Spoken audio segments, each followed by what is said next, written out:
I sent my kids off to school every day thinking they would be safe. And I think that's a general perception that the public has about their own individual schools. If someone would have asked me prior to April 20th, I would have said it could never happen at Columbine High School. This is an ideal high school. Victim down 10 feet. I looked down the hallway and there was a person, rather tall person with a white t-shirt, black baseball cap turned backwards. And I walked into the gunfire, and at that point all I remember is I'm going to die, or what is it going to feel like to have bullets pierce your body? And I hear the glass breaking behind me and I froze. When I climbed through that window at Columbine, I was told 6 shooters inside that school. No idea where they were. Hunting for these guys. Every door we opened, we thought we're going to be in a gun battle. Here it is. Anne Marie was shot and paralyzed. They didn't expect her to make it. Dave Sanders, who's a dear friend of mine, came up the staircase about the same time I came out my door. And so basically when the gunman was coming towards me, he stopped when he saw Dave, turned and went and shot Dave in the back.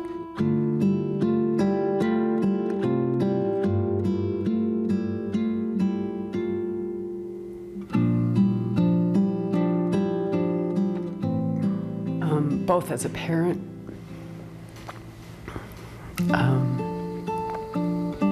and as a professional dealing in recovery.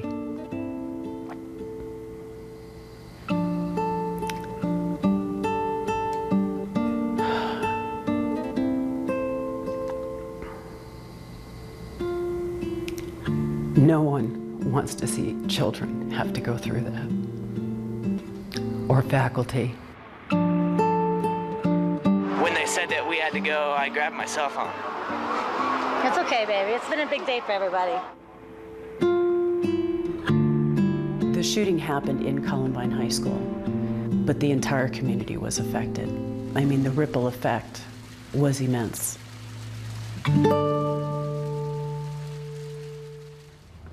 In 2009, our cameras traveled to Columbine High School and to Platte Canyon High, two schools nestled in scenic Colorado communities, and the sites of two of America's most infamous, unexpected, and tragic incidents of violence.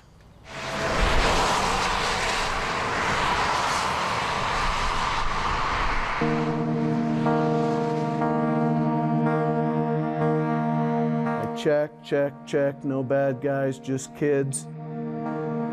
We reform up in a tighter triangle, and I'm coming this way, and I scan immediately over here where I see the bad guy here with a pistol to a young lady's head. And my target's probably this big, and he's saying he'll do it, he'll shoot, he'll kill her. When the SWAT team entered the room, the perpetrator had her in his grip. When Emily was shot and killed right in front of us as we put rounds into the suspect shot himself. That happened less than the distance that you and I are standing at. Emily's gift was a voice, and we can talk about this. We can get the conversation on the table. From the heartbreaking stories of these brave families and the unforgettable experiences of students, administrators, and law enforcement, a very real need to improve school safety has emerged. The days of sending your kids to school and just assuming that everything is taken care of or everything is just going to go along fine, those days are over. And we've had many wake-up calls. And to not hear those calls, I think, is a huge mistake. By sharing these and other stories of school violence from around the nation and around the world, and adding the advice of security experts and activists, this documentary will encourage new conversations about improving school safety. What about a security plan for your school? Complacency cannot exist anywhere. A security plan is what you do before the emergency happens. And it is not necessary to run a school as an airport. How do I control every day who comes in and out of my building? But you have to do something, and that something has to be credible. Do I have a plan to do that, or is it ad hoc? Security should be a planned operation. We will look at tools, resources, and tactics that can aid safety efforts. Comprehensive school safety planning includes the prevention and mitigation, the preparedness, the response and recovery. And some things that you can do at a local level that aren't necessarily expensive, but if they're done properly, they significantly improve the level of protection at your school. There are new technologies on the horizon, from a variety of less lethal weaponry to improved communications and state-of-the-art video surveillance. What happens is all of our campus security has their Palm Pilots or Blackberries, and so the information that I'm showing you on this computer, our campus securities and administrators have access to this. Human observers will benefit from promising software enhancements designed to make them more effective. We're not necessarily advocating that schools go out and install more cameras. What we're saying is take the data that you're already collecting and use it much more wisely. You can do simple mugshot matching, and you can get highly accurate answers for the bad guys you're looking for. This documentary will provide glimpses of the latest response training adopted by SWAT and police teams to handle active shooter scenarios. TAC 1, are we getting any updates? But what we concentrate on, of course, is life-saving, and life-saving in a very violent, hostile environment. Victim 10 feet. Those are as vivid as the imagination can be. Those are the things that we need to prepare for. If you have an active shooter in this school or any school that's going to kill kids, we need to neutralize and stop that immediately.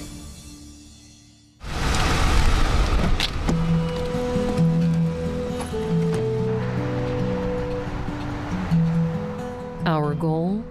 To make school safety every community's priority, so that whether it's a natural disaster or act of human violence, the chaos and losses of Columbine and Platte Canyon translate into workable solutions for those on the front lines of safety. Columbine should never go away. I mean, because 13 people did die, people should know about them and know how to prevent a tragedy from happening like this in their own school. So I was probably like a lot of parents. It wasn't that I didn't think it could happen here, I just didn't give it a thought. And by telling the story that, yeah, it can happen here, perhaps that's enough to cause some introspection to see, well, maybe it can happen here too. If we can look at this in a larger scope, law enforcement, schools, community, our politicians, if we all would just take ownership of our one little piece of the puzzle and work together towards the common goal, we can make some pretty incredible things happen.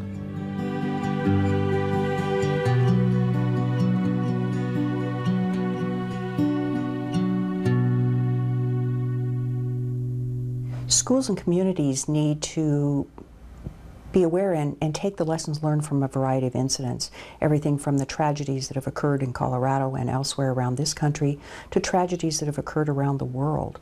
These challenges we face in an ever-changing world, and the threats come from within our school and also from outside our school. We must be alert for all of those situations and prepared.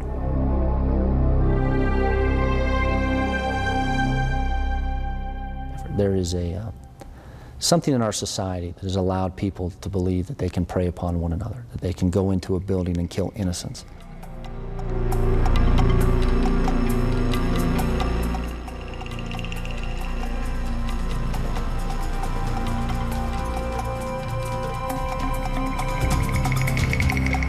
On April 20th, 1999, 2 Columbine High School seniors, armed with homemade bombs, rifles, and sawed-off shotguns, entered their high school and engaged in a spree of destruction that left 12 of their peers and 1 teacher dead. 21 students wounded or permanently disabled, and the world stunned. I remember my secretary, I remember her face hitting the window, and she was in a state of panic. She opened the door and told me that there had been gunfire.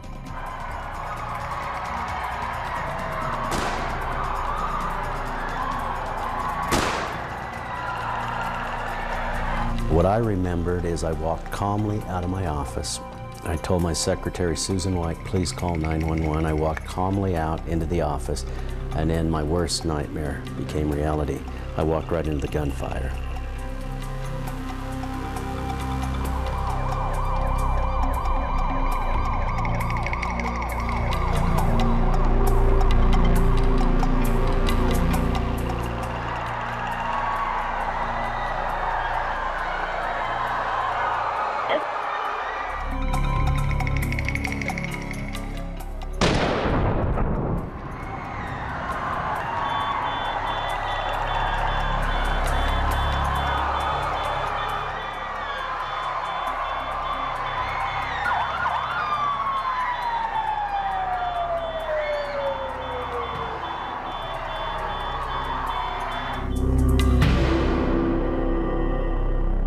You are so innocent at age 16, and I don't think it's truly possible for someone to deal with the magnitude of a school shooting when you are so young. 7 years later, and only 32 miles from Columbine, in mountainous Bailey, Colorado, a man pulled the hood of his jacket over his head and walked with students during the change of classes, undetected, right into Platte Canyon High School. My school was shot up. He has hostages.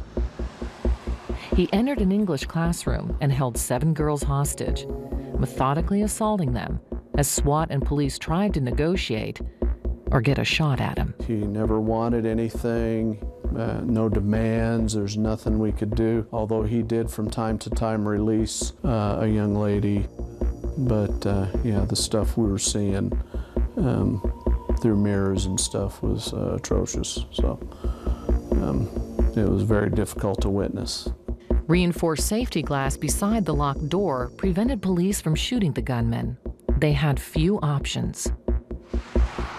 At the same time, worried parents gathered at a nearby command post, awaiting news of their children's safety. I'm freaking out. I just want my kids. Among them was John Michael Keyes, father of Emily Keyes, one of the girls held hostage in room 206. Over the course of the afternoon, 5 girls were released. The gunman said that it'll all be over at 4 o'clock, and that made everyone pretty attentive, evidently. And slightly before 4, the SWAT team went into the room and tried to get both girls out. And they were able to shield the other girl. Some families were relieved to be reunited with their kids. John Michael Keyes got a text message from his daughter stating simply, "I love you guys."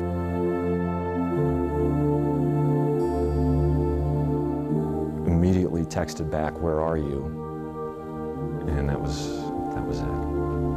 And when he told me the text message Emily had sent out, "I love you guys," my heart fell, because I knew there was something. She was scared. The perpetrator had her in his grip and shot her in the head. And I was the team leader at Platte Canyon. At the explosive breach, I was third into the room when Emily was shot and killed right in front of us as we put rounds into the suspect. The suspect shot himself. I just knew I couldn't wait to hug her again. And never having that chance was devastating. The sad part about that is you don't count the lives that were saved. You remember the life that was lost. And those are your memories. I have not yet got to talk to the family of the female student that was shot. But my prayers are with the family. Such dreadful incidents defy imagination. Those touched by the violence still struggle with what they witnessed and what they might have done better. A lot of the things that affect us down the road are what we saw, what we smelled, those things. And to set the stage on that is next to impossible. There's some victimization of the officers as well, of why us, why me, why our school. We weren't doing anything wrong up here in Bailey. Peaceful people, great kids. Police are getting along with the kids are getting along with the police, and we really didn't feel deserving of this unprovoked attack at all. And so it is like combat, and unless you've been in combat to some level, it's hard to ever say that you actually understand what those events are like.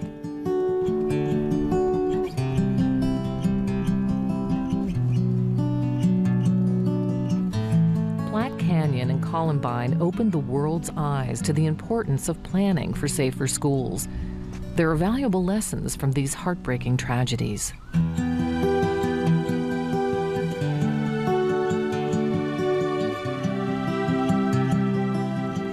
And that was the beautiful thing about Columbine. If you can find anything beautiful about that, was the understanding that the law enforcement sitting on an island and the school district sitting on an island and government entities sitting on an island, that can't be. And so they started to form partnerships.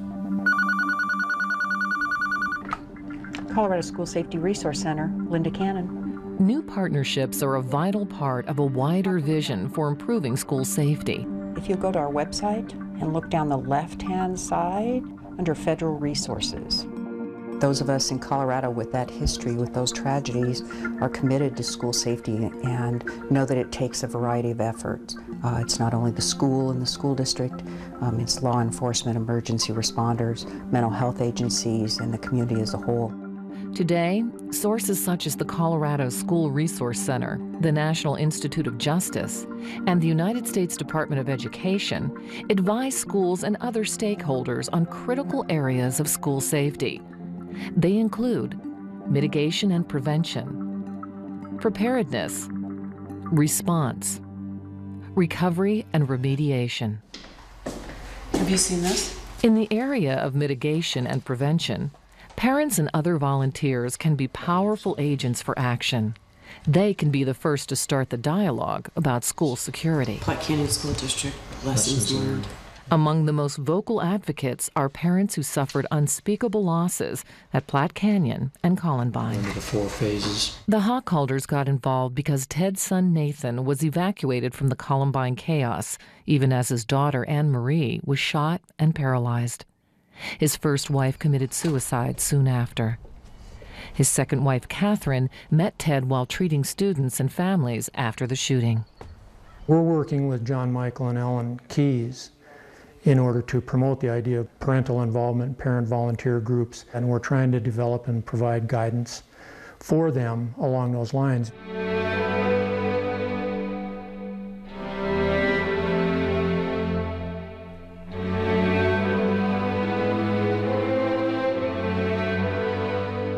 Memorializing their daughter's final message, Ellen and John Michael Keyes formed the I Love You Guys Foundation. If we take the I Love You Guys Foundation, it's a wonderful way to remember our daughter and the strength that she had.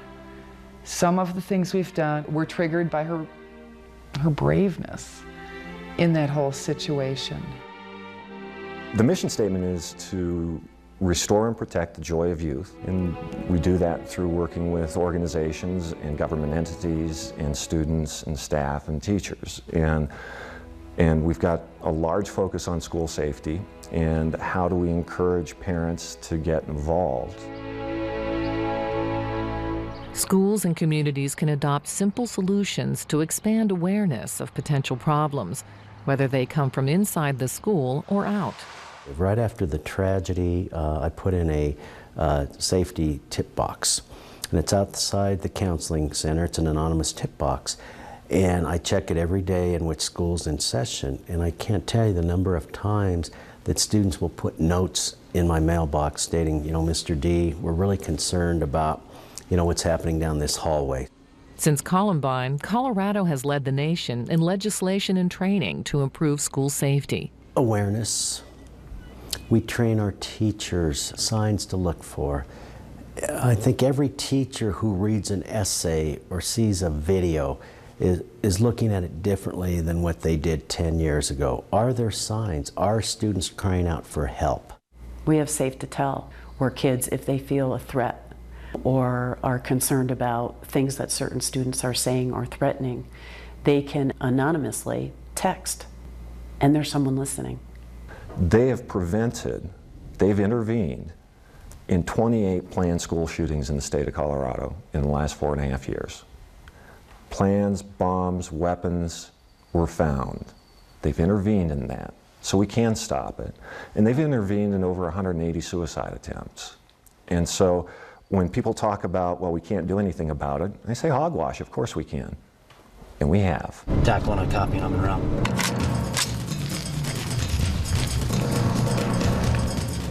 Preparedness and response are other areas that saw dramatic changes after Columbine. In particular, how SWAT and police now respond to active shooter situations.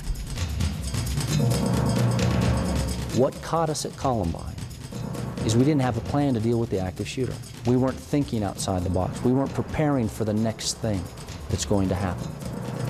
And so we relied on the tactics that were in place at the time, and those deputies did exactly what they were trained to do. We were trained to contain. That was our sole training for as many years as you can go back, is you contain a situation and you wait, you use the time, talk, and tactics and the other things that were taught at that time. Today, the priority is to neutralize the threat as quickly as possible. Left, shooting to the left. The first responding officers are now trained to analyze the situation and decide the best course of action. Open door left, open door left. What we've trained for and what is being taught is you move to the sound of the gunshots. Open door left and right. Victim down, 10 feet. Even if there's wounded victims, you've got to bypass those and still continue to move. The mindset has to be to continually move toward that active shooter at all costs. Victim 10 feet. It's totally designed to minimize the casualties, go toward the gunshots, and engage, if you have to, the active shooter. So what it falls down to ultimately are the officers on the scene making the best judgment they can about what they have, deciding what their capabilities are, and deciding whether to act at the moment or wait for more resources to get there. And understanding that if they're waiting, it could be that people inside are dying. Now, that's a very, very tough situation to be in. And it is a legitimate answer in some situations for one officer to go in by themselves. It's also legitimate under other situations to wait for 4 officers or even to wait for a tactical team to assemble. Law enforcement, SWAT, and first responders are encouraged to practice with area schools so that everyone knows the drills and their individual roles. In Colorado, it's state law. We do every year is we have an emergency evacuation drill off campus. And we do that in the fall, and then we have one in the spring in which it's a situation that's occurring outside, so it becomes a lockdown. And we have a pretty elaborate plan. We train all the teachers, they know exactly what they need to do. We have a system in which people have designated roles. Platte Canyon actually learned from Columbine and had practiced response drills many times before the traumatic events of September 27, 2006. Our planning was very, very important in having things go well and reducing the negative impacts that could have occurred. Lots of confusion and chaos, and that's one of the important points in terms of practice, because you are in such an emotional overload and that if you haven't practiced, if you don't have a plan in place with steps, it's pretty hard to think it through. So it's very, very important. The more practice, the more you're routinely going to go to those steps.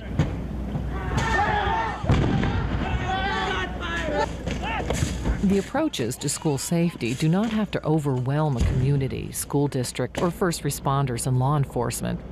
Working together to standardize response language and agreeing on a plan of action are key. We don't have to agree on every detail, But we need to sit down at the table, law enforcement, public safety, the schools, and to some extent the rest of the community.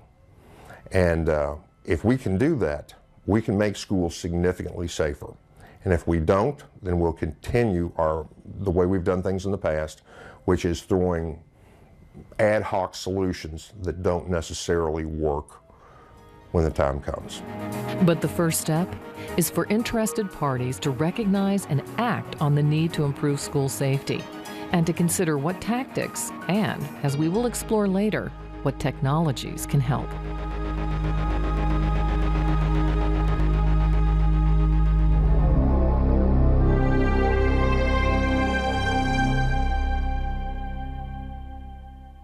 Let's start out by acknowledging that schools in this country are very safe, usually compared to the neighborhoods they're located in.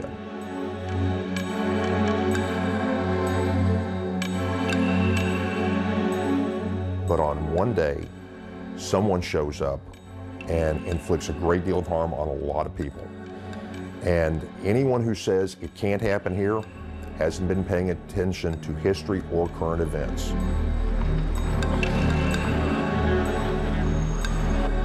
Because some of the least likely places that a person can imagine have had some of the worst possible incidents. One only has to imagine the Amish schoolhouse in Lancaster County, Pennsylvania. I would never be able to forget October 2nd, 2006. It was a Monday, it was beautiful weather. It's one of those days that when I received the initial information that there was a barricaded subject in a school, I've been a part of numerous barricaded subjects throughout my career, and historically we've always had peaceful resolutions. Obviously, as we know, it wasn't a peaceful resolution. In quiet, rural West Nickel Mine, Pennsylvania, in the fall of 2006, a man entered a one-room old order Amish schoolhouse, dismissed visitors and all the male students, and barricaded the door using supplies he'd ordered the boys to carry in from his truck.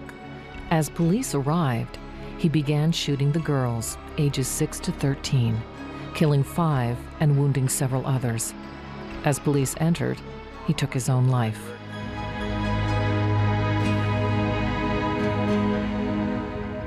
He made a tactical decision to go into this place. It was a location of opportunity where he could find the victims that he wanted to find. I mean, the bottom line was he planned this out meticulously. He went in there and, he executed these children.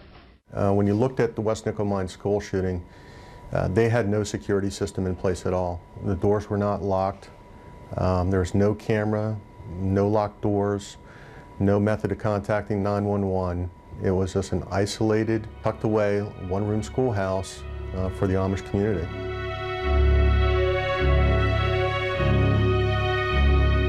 Such attacks on schools are not new in America. The deadliest mass murder in a U.S. school happened in 1927 in Bath, Michigan.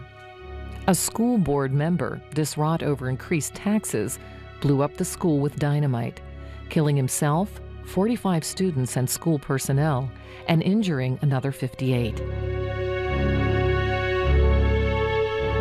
College campuses have also been vulnerable, as the 2007 Virginia Tech shootings demonstrate. And school violence is not just an American phenomenon.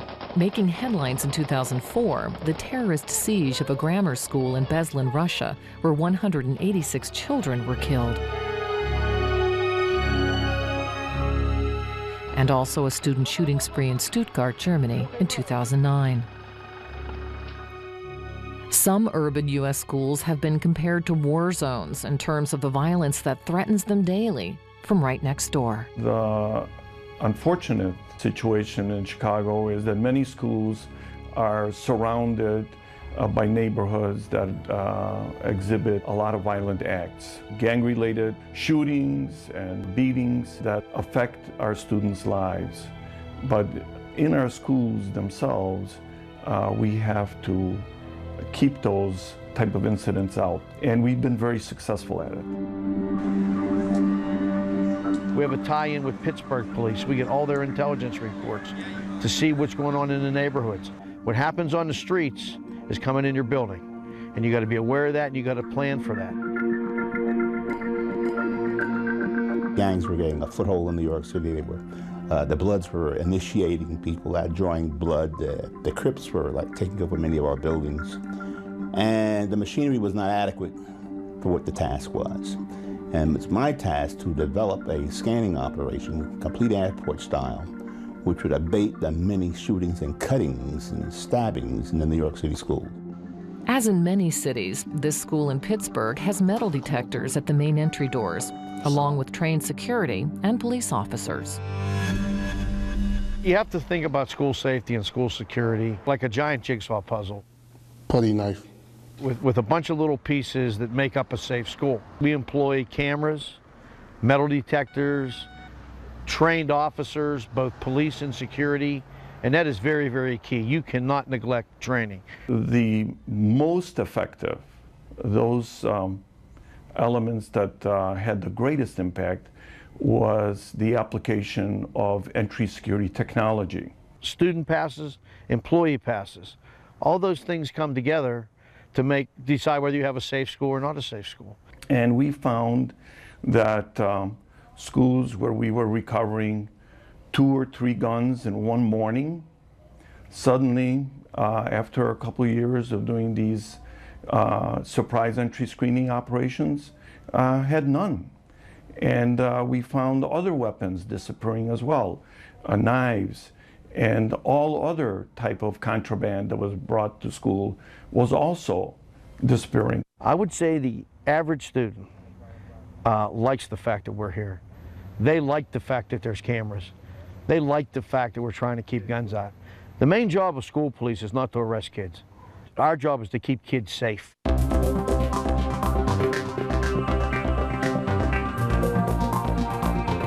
Some security experts are interested in even better versions of detection technology, the more intense, compact millimeter wave.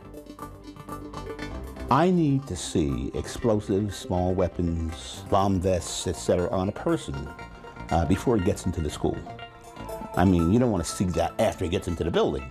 So the technology is just about here and available that we can actually take a look at people 10 to 20 meters away and determine that this person is wearing a bomb belt or a bomb vest or has a gun or a certain other contraband. Meanwhile, trained weapon and drug-sniffing canines considered soft technology can also be valuable preventatives. The air scent from the drug or whatever they're trained to find comes out in an odor like this. It's like a V. It comes out like this, and so the dog works his way in to the scent when he's smelling, and then when he finds it, he's trained to sit. That's a good boy. Stay, stay, stay, stay. Good boy, where's that? Good boy, good boy. My dog found heroin on school properties where little kids are, playing, needles and things like that. So, they potentially save lives. Perhaps the most common technology solution in schools is video surveillance. But the more cameras and other sensors added to a security web, the greater the challenge of monitoring and evaluating the flood of data. You can have all the camera systems in the world, locking doors, monitoring systems, intercoms, communications. But if you don't have a trained, effective, competent personnel running those systems, they're really not going to do you very much good. But even the best trained human monitor can miss things. Today, smart technology, which includes software enhancements connected to surveillance systems, can greatly assist the human observer. The scene was composite, real world. Things were changing, moving, so there were cars, vehicles, human beings, dogs, as well as it was windy, so trees were waving and flags and all that. So there was a lot of complexity in that video. Our system learns the background, and automatically after that it starts picking anomalies. The attention span, the ability to see that bad guy on a camera screen after about 20 minutes diminishes rapidly. So there's just human attention. We just can't look at screens all day. The human wasn't really built for that purpose. If you start adding sensors, so if you have one person looking at one screen, that's fine, but as you start adding sensors, you dramatically increase the complexity of the job of that person trying to find that bad guy. Software technology will provide assistance to the human observer. It's called machine learning, a type of artificial intelligence that studies mountains of data from video and also audio, infrared, and other electronics, and sends out alerts when something appears out of the ordinary. Some of the systems look for abnormal movement patterns. So they may be monitoring a school hallway, and the system knows what normal student or staff movement looks like in that hallway. And they're programmed to recognize when there's abnormal movement, particularly people running. And they can send out an alert to have a human being look and see, is this a situation we need to put out a warning about? Other systems out there are looking at recognizing weapons. Say a student walks down a hallway with a weapon. That type of technology could recognize that looks like a rifle. And again, put out an alert to a human being. Something needs to be done. Unless you have a system that is intelligent enough to see those critical objects, patterns, and events, you're really not going to improve school safety at all by adding more cameras and audio mics. Because all you're doing is creating a lot more complexity, generating a lot more data, but not really generating a lot more information that can be used by decision makers. The challenge is to get all the data that's already generated and make more intelligent use out of it, basically to make sense of sensors. This company is using technology developed under the National Institute of Justice to create a facial recognition system based on wireframing software for 10 schools in Albany, New York. Community was concerned about possibilities of predators, drug dealers, peddlers, sex offenders getting too close to their kids. So they asked the schools to do something about it. Our system works on all the cameras and in real time detects faces. And then on the back end there is a database of bad guys which the school system has access to. They can user define it. The system automatically does this recognition part or the matching part and then pushes that alert directly to the principal and also to the local 911 system. So there is action and then there is also prevention. You can't replace the human.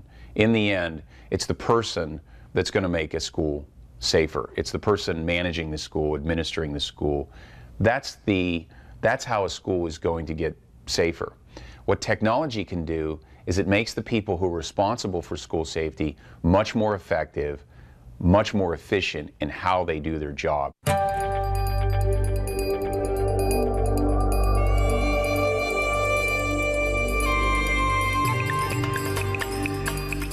What I'm doing now is what we call our control center. Since Columbine, a new world of information sharing has emerged. Columbine upgraded to 40 cameras that can download to handheld devices. Virtual Alabama uploads school floor plans and camera views to a site that police and other emergency responders can access.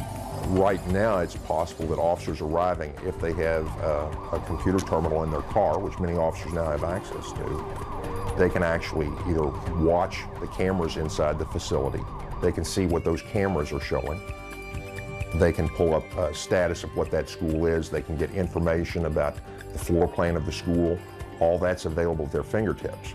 So it might be possible for officers to be inside the building and actually look down at their phone and see what the camera on the other side of the doorway is showing.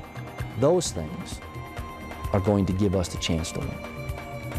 We can find them quick, we know what we're going up against, we know how to get into the structure that he's in. I'm talking about the room. Is it barricaded? What is it?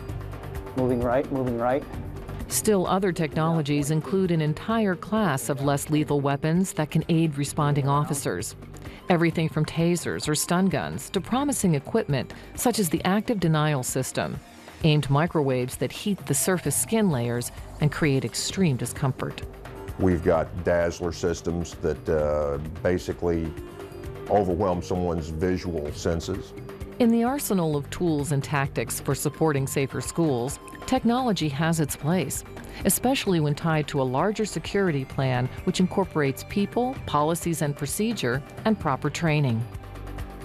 People want their children to be smart, but they also want them to be safe. You know, the first expectation is I want my child to go to school and come home from school. So I would say security in the building, you can't put a value on it.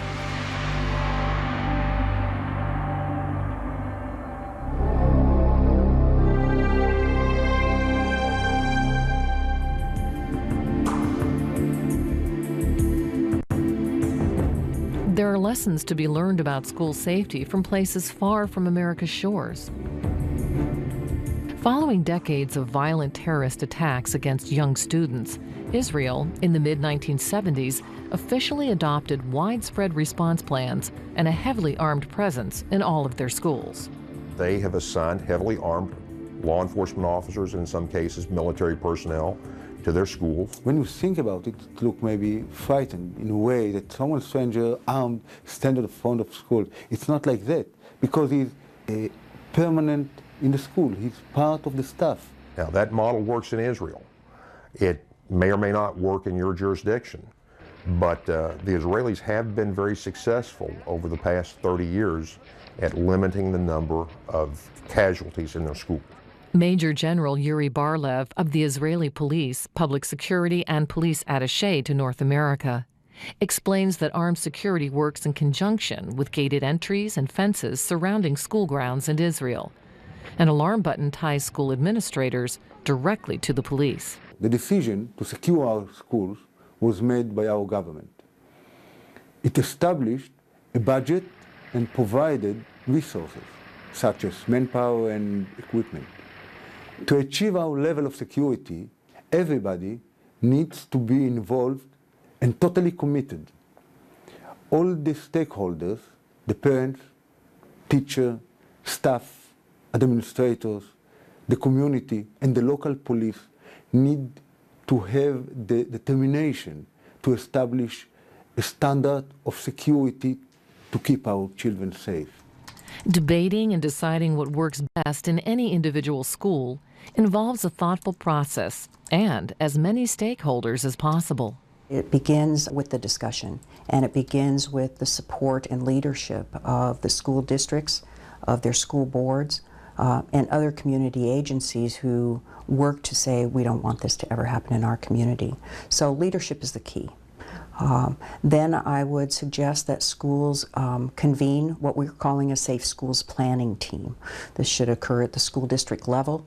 It involves personnel from multiple disciplines, everyone from school administration to facility managers to transportation managers to public information officers, nurses, mental health workers, and people with disabilities planning also.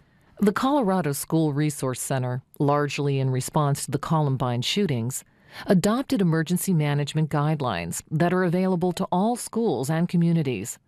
The National Institute of Justice and U.S. Department of Education have similar guidelines, and all are based on the National Incident Management System, or NIMS. NIMS in the incident command structure is about command and control. It's about standardizing language. It's about identifying the roles and responsibilities of people before a crisis occurs, and the relationships and inner working of a school with its community agencies. There are 4 parts to this system: mitigation, prevention, preparedness, response, and recovery remediation.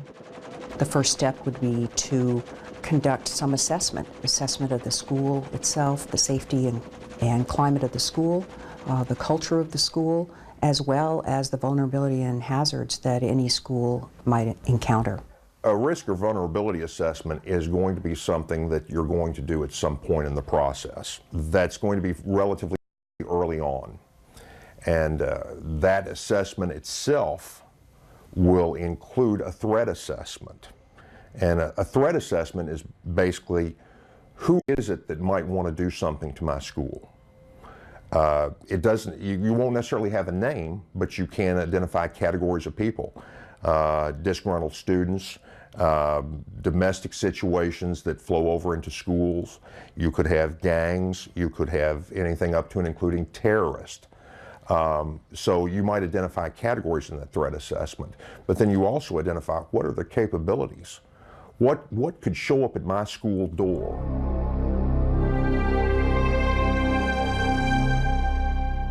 In the area of mitigation and prevention, stakeholders evaluate measures that reduce the need for emergency response. Partnerships, particularly with law enforcement, are crucial. There are many school districts that don't have a very close relationship with law enforcement and don't plan together. And it's absolutely essential to do that, in my view. We had about a 3.5-minute response time, and the officers that got here knew exactly where room 206 was. I believe completely that the scope of the whole situation was greatly limited by that fast response time. So, you know, I'd urge people to interact and to figure out ways to interact with law enforcement. Prevention and detection include determining which technologies can help, like camera and audio surveillance and software, X-rays, metal detectors, door locks, identification, and passes, as well as evenly spread lighting. Building and landscape design can also play a role. You want things that will deter people who may be thinking of engaging in some type of illegal activity. So lighting is important, areas where people cannot hide, so keeping the bushes trimmed, things of that nature. There were other things that we could do and have done that aren't that expensive, and they were pretty minor details. Even moving some large rocks into key locations so a vehicle can't drive up close to the school. Simple things like that. We have a system that every adult who checks in the building has to show an ID, and it can show whether or not the person is a sexual offender. And so we have access to information from 49 states in America. Many safety advocates urge more mental detection than metal detection, which means encouraging communication, particularly with students. If we start to listen to what's going on in our corridors and cafeterias and our perimeter of our buildings, there's a lot of information that we should listen to, and teachers should become listening posts and follow up to the extent that we can kind of interdict or get ahead of some of the violence in some of our schools. In some buildings, I've seen what works is that they have little clubs where they get together and talk. Just talk. I mean, there's times parents will call up or community members saying, you know, I live in the community, I just want to tell you about a group of kids that are gathering here, or I want to make you aware of what's going on. That's that good communication. Now it's not just falling in the laps of school administrators, but everyone is buying into it. The more channels of communication that are open, the more methods that are used, and the more they take advantage of the most modern use of technology, the internet or cell phone technology, whatever it might be, the better. There is no one best way of doing it.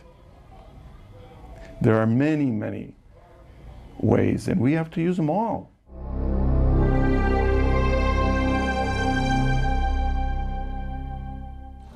Preparedness includes a plan for rapid, coordinated response in the event of a crisis. Everyone should know the drill and their specific role. As part of the preparedness and planning, any school safety team and school district team and multi-agency team would take upon themselves is to develop a plan and then test the plan with exercises and drills, including tabletops, including functional drills and exercises, and involving the multiple stakeholders that might play a part in any kind of response efforts. With mitigation and preparedness in place, response to a crisis then becomes manageable and effective for the school, first responders, and the whole community.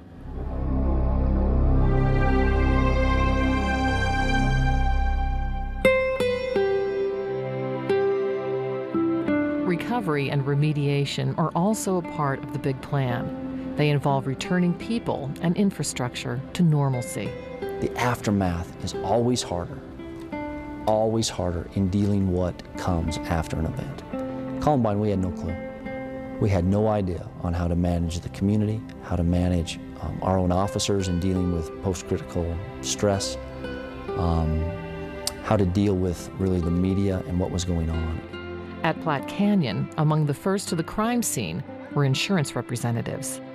I worked with the board of directors that evening, met with them, worked with the attorneys, worked with the facility manager on starting what we could speculate had gone on to this building so that we could get the repairs done and get the building up and running for the school district. Because one of the key issues when you get into an incident like this is getting them back to their normal surroundings, getting the school back as close to what it was before.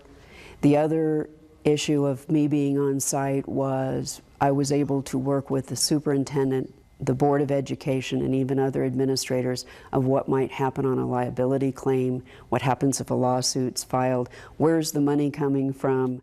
Finally, stakeholders need to consider how to gain support and funding for safety plans. I have little sympathy for the money argument, and I totally understand it. My question is, can you dedicate a little time to it?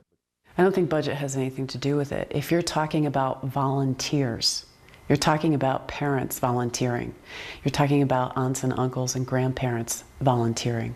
You're talking about older siblings volunteering. It doesn't cost anything. Piggyback onto, like, for example, if a community is prone to flooding, as you know, the emergency management community is going to be doing exercises, whether it's a drill or a tabletop or a functional or a full scale. They're going to be doing exercises periodically to address the flooding issues. Well, if the school is to be used as a shelter, for example, in a scenario like that, they can piggyback onto the flood scenario exercise and open their school for shelter to the general community and involve the community in the whole exercise design process. Combining together, working as a community, can often bring together resources from various arenas also. There are ample resources available to aid the process of creating safer schools, but the solutions begin when people start demanding them. And I'm not advocating an armed fortress. I don't think that's conducive to education, but I do think that there is a responsibility beyond law enforcement to create those safe schools. And again, it's the parents, it's the school officials, and it's the kids, and it's the teachers, all working together to take ownership that this is our school, and by golly, we have plans, and we exercise our plans, and because we are cognizant of it could happen here, we feel safe. We feel safe. We have to remember that over 55 million kids attend public and private schools in this country every day, and another 8 million are staff in those schools. We have over 132,000 schools in this country. Most of them go to school every day and have it be a wonderful experience. But one act of violence, one emergency is too many to threaten the safety and well-being of our kids in schools.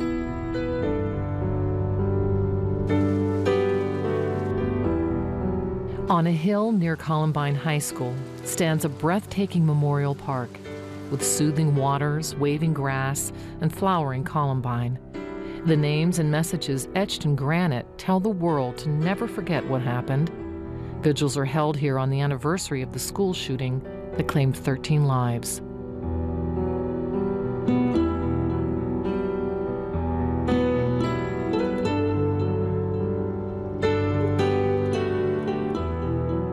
It's sad to say, but don't be that confident, because we never thought anything could happen to our community.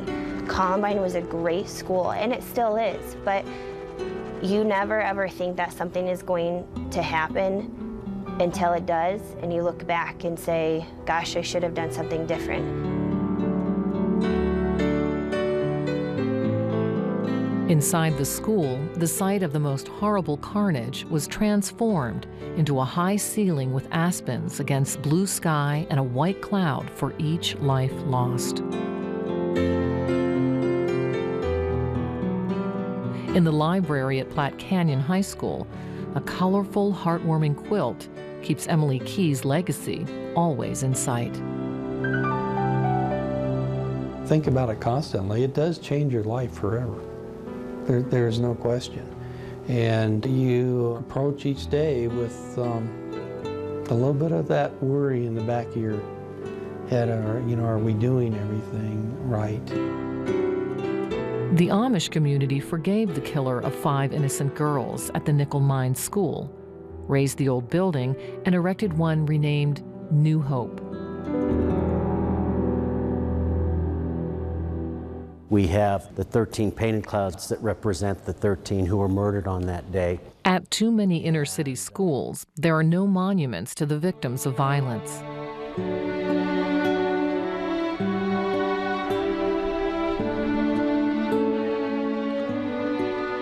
For communities that have suffered tragedies, the lessons are hard learned, but there is a heroic desire to reach out and help protect others, to urge everyone to accept that violent, unexpected incidents can happen at any school. Look at me, I've been in 3. And if you're naive enough to think that it's not going to, that's when it's going to reach up and it's going to bite you. So prepare that it's going to happen. Understand that it is. Pray that it doesn't. But when it does, be prepared.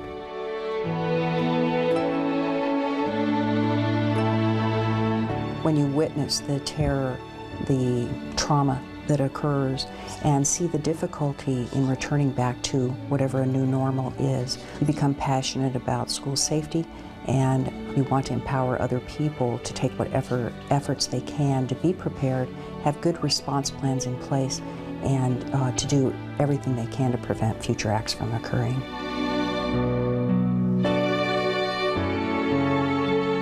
Children are the most important asset of any community, city, and country. The world has become more unstable, and so it's our responsibility to ensure the safety of all our citizens, especially those that hold our future.